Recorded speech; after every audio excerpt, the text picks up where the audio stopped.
when we understand that how we think and what we believe creates the world around us, we're then able to consciously create. So I really believe that prayer is the way we kind of change our mind, shall we say. It's a way of putting images, ideas, thoughts, and feelings into our conscious state so that we can begin to maybe forget some of our history or rewrite some of our history with a new idea. And so what happens with prayer is that we focus our thinking, we can shift what we are believing, and in turn will alter what occurs in our life moving forward. So that's the really exciting news. All of us are powerful. And I know that because all of us are one with this divine presence. And that presence is all powerful. It is everywhere present equally. So it's right here being me. It's right there being you. And so when we can really accept that idea and really engage with it, what we come to understand is how powerful we truly are. And we can stop some of the negativity, some of the ideas that are holding us back. So we have the power to control our destiny. Now, that does not mean we're not going to have, ups and downs and, a little bit of challenge here and there. We're still alive. We're still present in the human form. And with it comes opportunities to experience life however we choose. But when we change the way we think about what's happening, we also change the experience of what is happening. Because remember, an experience is my idea of the event. Right? It's how I've perceived the event rather than the event of itself. So when I'm praying, what I like to do is I like to pray from that awareness and understanding that words have power, and that every word I use, the way I speak about life, is actually moving energy into form, into my life experience. And we've been hearing this from the beginning of time. It's not a new idea, it's ancient wisdom. From the Bible, we have the assurance that as a man thinketh in his heart, so is he. All right? What you think in your heart, that's your belief about yourself. That's the essence of who you think you are. And if we've been given messages in our youth that somehow we're not enough, we're not good enough, or we're bad or wrong or whatever, that might still be operating today. So we want to shift that. Greek philosophers understood also the meaning of thought. Aristotle said, what we expect, that we find. You ever heard the phrase, bad things come in threes? Right? So we don't want to expect those things. We want to shift some of that thinking so we can change it. And Shakespeare is accredited with saying there's nothing either good or bad, but thinking makes it so. Wow. So when we begin to accept that our words have immense power, not just the ones we speak, but the ones we think and what we feel, all of it is moving that creative energy. So really important that we pay attention to the words that we're using. And a more current phrase may be, you can if you think you can.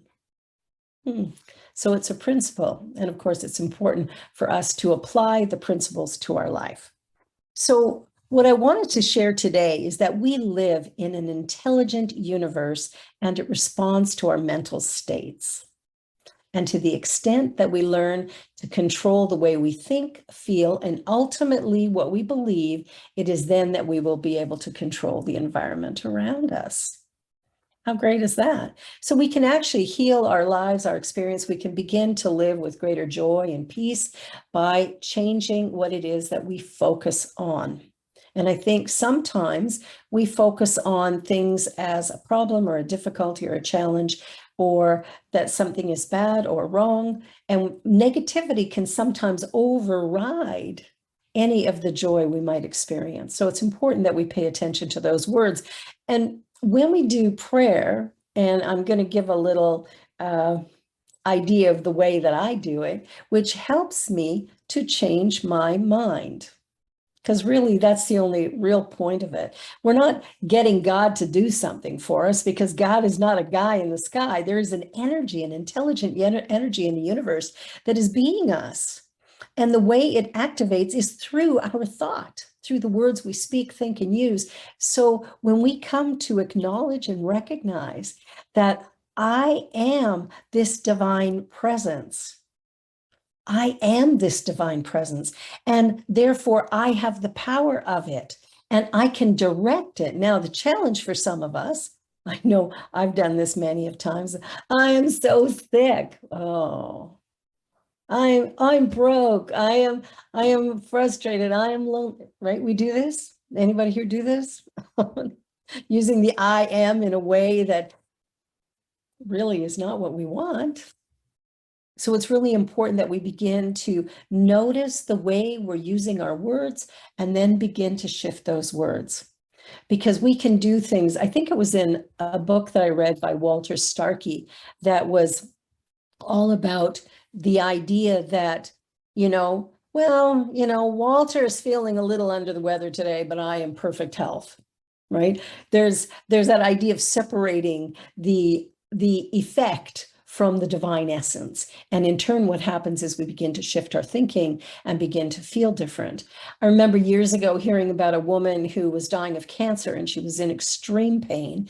She was palliative, she was on morphine, and she was able to distribute that morphine herself to keep her pain down through this process of her releasing the human form. And what she offered to do was, with her doctor, she said, anybody who gets this diagnosis, have them give me a call and I'll talk to them. And she would get on the phone and she would chat with people from her hospital bed and share stories and share laughter and joy and talk about the value of life and living. And what they realized is whenever she was on one of these calls, sharing love, sharing her gift, her pain use became almost her drug use became almost non-existent, because the pain was no longer the focus. Her focus was love. And so when we change our focus, we actually change everything. And it's not that her cancer disappeared, but her life was very fulfilled during that process of dying. And the truth is, we're all going there, right? None of us are getting out alive. So it's time to, kind of resist that thinking of what if and when and all of that. Just let that go and instead be present in the moment that we have. So when we realize that our thinking changes the experiences that we have, that what we believe about life is actually the creative force, we begin to see that all that we are doing has the opportunity for a shift. Now, sometimes when we pray, doubts come up. We'll be sitting there saying affirmations, right? I am wealthy, healthy, and wise. And it's like, yeah, right, sure you are. Do you ever have that happen where, that doubt comes in right after that positive thought? So we want to pay attention to that. We want to pay attention to where our mind goes, what it is we really believe, and to know that we can change that. Marianne Williamson wrote, and I know you've heard this many times, our deepest fear is not that we are inadequate. Our deepest fear is that we are powerful beyond measure. It is our light, not our darkness, that most frightens us. We ask ourselves, who am I to be brilliant, gorgeous, talented, fabulous? Actually, who are you not to be? You're a child of God. Your playing small does not serve the world. There is nothing enlightened about shrinking so that other people won't feel insecure around you. We are all meant to shine as children do. We were born to make, pardon me, we were born to make manifest the glory of God that is within us. It is not just in some of us, it's in everyone. And as we let our own light shine, we unconsciously give other people permission to do the same. As we are liberated from our own fear, our presence automatically liberates others. Wow. That quote has been used so many times. Nelson Mandela used it in his inauguration speech. It is a powerful statement of truth. It's time for us to let go of the playing small, the shrinking violet. It's time to stop being the wallflower and get into this experience called living. And we do that when we begin to see that I am one with this divine presence. I am one with the intelligence of the universe. That is the foundation of prayer. That is the most important thing that we can ever think, say, or do, is to get into that place of I am one with the Creator. And what does that mean? We've heard I'm created in the image and of the likeness. Well, that does not mean that God is 5'2" and a little woman Doesn't mean that. It means that this physical form is made up of that divine stuff. God is being me. The universe is being me. The universe is being you, not separate from, not different than, being us. And so the power that we possess is that infinite power. And when we play small, we pretend we're not that powerful. And that's the lie we tell ourselves, the conditioning we've received from the outside world. And that's why I don't watch television, news. I ignore the news as much as possible. Yes, I receive the news, it comes in. But the truth is, I don't sit down and watch it.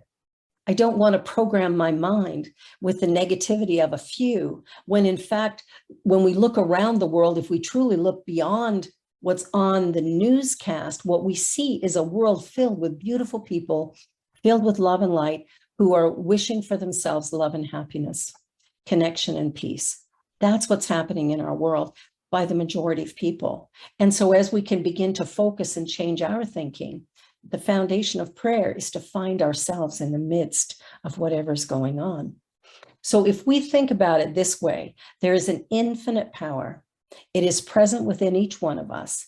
And if we consciously accept this as true, and we begin to think along lines of possibility, believing that, yes, I can, yes, I deserve, yes, I'm enough, then what occurs is the healing that we're seeking, the shift and change that we seek. Ernest Holmes in The Science of Mind wrote, "The law of life is a law of thought, an activity of consciousness. The power flows through us. The spirit can do for us only what it can do through us. And unless we're able to provide the consciousness, it cannot make the gift. The power behind all things is without limit, but in working for us, it must work through us."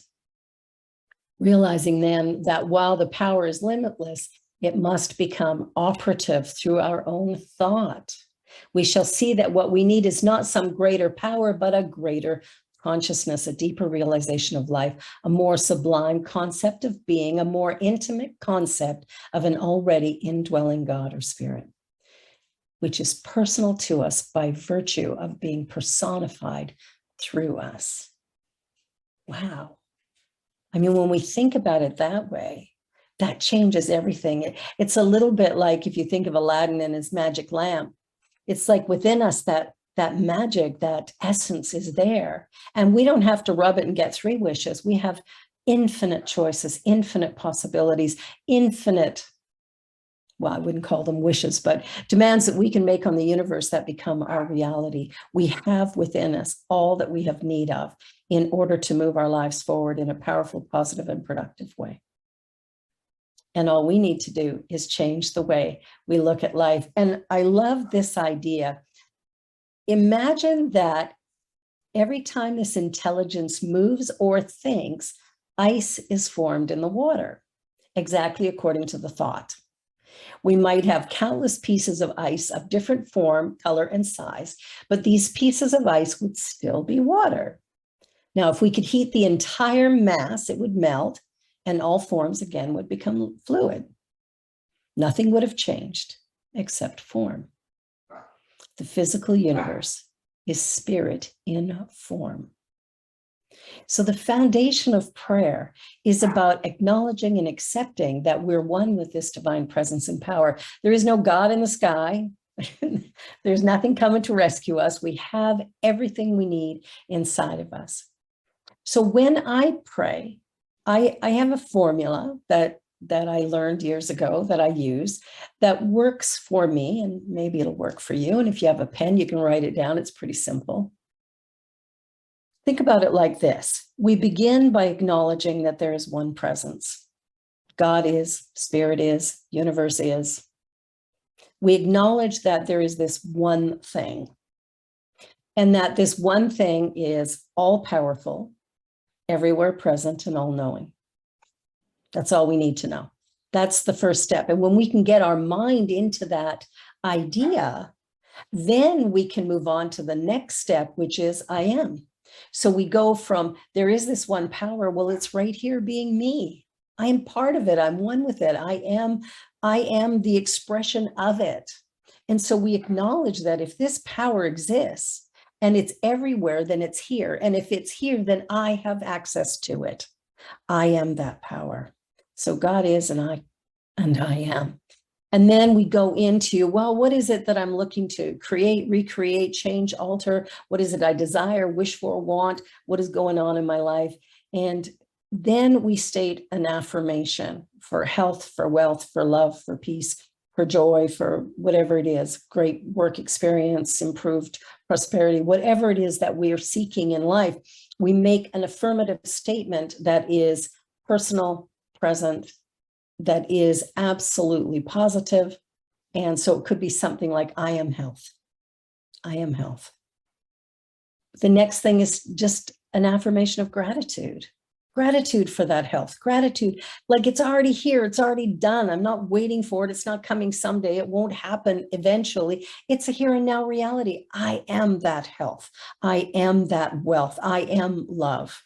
And I am grateful for that truth, for that idea. And then we let it go. So be it.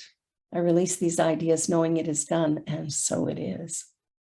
The energy moves as we begin to condition our mind. And like the quote earlier, prayer is cumulative. Right? When we think about the idea of the fact that we're praying every day. I talked last week about the healing I went through with my back issue. And the interesting thing is that healing happened not the first day I said a prayer treatment. It didn't happen even the second or third day. I was praying all the time. It's a little bit like Myrtle Fillmore spending 2 years in prayer to heal herself of tuberculosis. It's like we change our mind, we condition ourselves, we get into a positive habit of creation. And when we do that, beautiful things occur.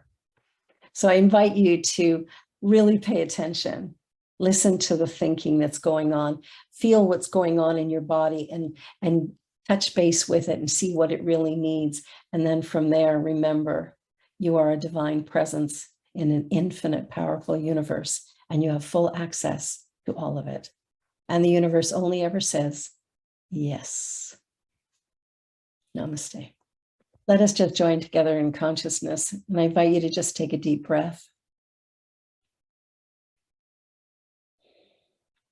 And the words that you've heard, and especially the ones that have touched you in some way, I invite you to really just allow those words to permeate your consciousness. Find a way to accept the part that feels right for you, to accept it as truth.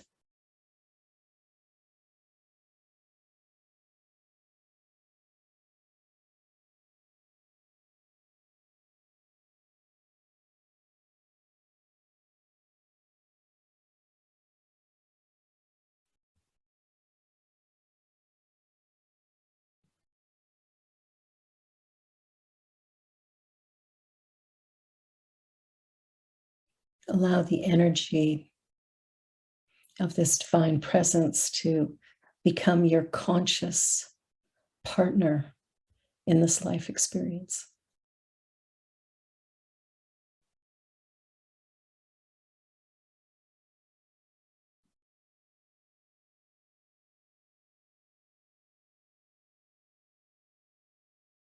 Feel the power of that. An infinite strength within that allows you to remember whose you truly are.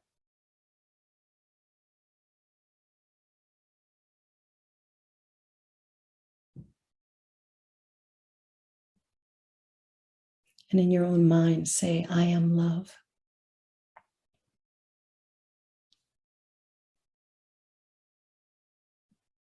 I am light.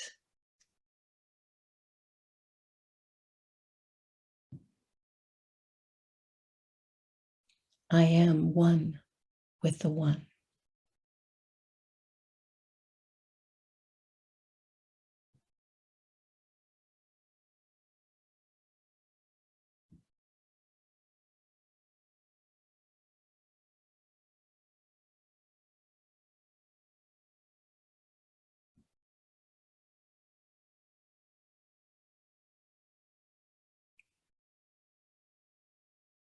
Allow yourself to open fully and completely, and surrender fully and completely into this power and presence. And listen for the still small voice. And then respond. Taking a deep breath in